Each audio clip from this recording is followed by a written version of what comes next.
السلام عليكم متتبعينا الكرام. اليوم ما كنتكلموش على مجرد حادثة سير عادية، حنا قدام ملف شائك إخواني ومعطيات صادمة كتقلب الموازين. القضية اللي شغلات الرأي العام الوطني بخصوص حادثة دهسة خرجت فيها مستجدات قوية كتدفعنا نعاودوا القراءة في الوقائع بعيدا عن القيل والقال وعلى حملات التشهير لطالة الأطراف. كاين أدلة جديدة إخواني وصور من عين المكان وشهادات من قلب الحومة ديالها، كلها كترسم صورة مغايرة تماما على داكشي اللي تم الترويج ليه على سامية بنت نجاة عتابو. واش حنا فعلا قدام فعل فاعل ولا غير حظ عاثر كيف ما كنقولوا؟ خليكم معايا اخواني اخواتي، غادي نحللوا كل ثانية في هذا الملف وغادي نعرفوا الحقيقة الكاملة اللي بطبيعة الحال غتكون صادمة. اول حاجة خاصنا نوقفوا عليها فهي محاولة قلب الطاولة على الضحايا. كاين كلام كيروج باللي الدراري كانوا سكرانين او سمعتهم خايبة، وهذه مغالطة كبيرة. وكاين اللي كيقول انهم ما كانش خاصهم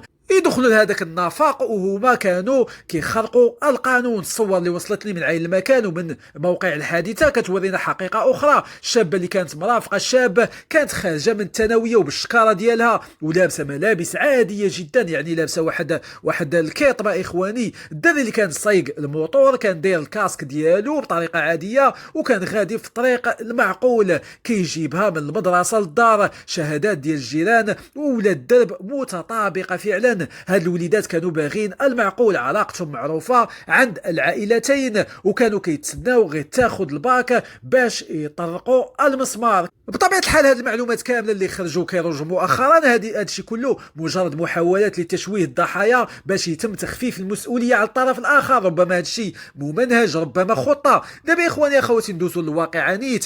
الحادثة وقعت بجانب الثانوية، يعني ما بعيداش بزاف، يعني في منطقة حساسة ومزدحمة. الدري عنده رخصة السياقة بشكل عادي والموتور ديالو قانوني وكيخدم به باش يصوت طريف ديال الخبز، ماشي شي واحد عاد شرا الموتور ديالو وقرر يستعرض ولا يتمشي بواحد الطريقة ماشي عادية في الطريق العام. الاصطدام كان فعلا عنيف إخواني، لدرجة أن الوليدات اللي في الثانوية سمعوا الصوت من داخل الصورة. تساؤل جوهري هنا واللي كيطرحه كل متتبع، شكون هو المسؤول؟ وهذا هو السؤال اللي كيطرحوه كاع الناس في مواقع التواصل الاجتماعي. الأخبار كتقول أن السيارة الرباعية هي اللي دهستهم في حوادث سير. كاين معايير قانونية دقيقة كتحدد الظالم والمظلوم. إذا ثبت أن السائقة هي اللي كانت مفرطة في السرعة، يعني سامية بنت نجاة عتابو هي اللي مفرطة في السرعة وتركبت مخالفة أدت للدهس، فالقانون ما كيعرف لا بنت فنانة لا بنت ناس عاديين. المحاميين اللي شادين الملف كبار، ومع ذلك تمديد الحراسة النظرية من 24 ساعة ل 48 ساعة كيعطي إشارة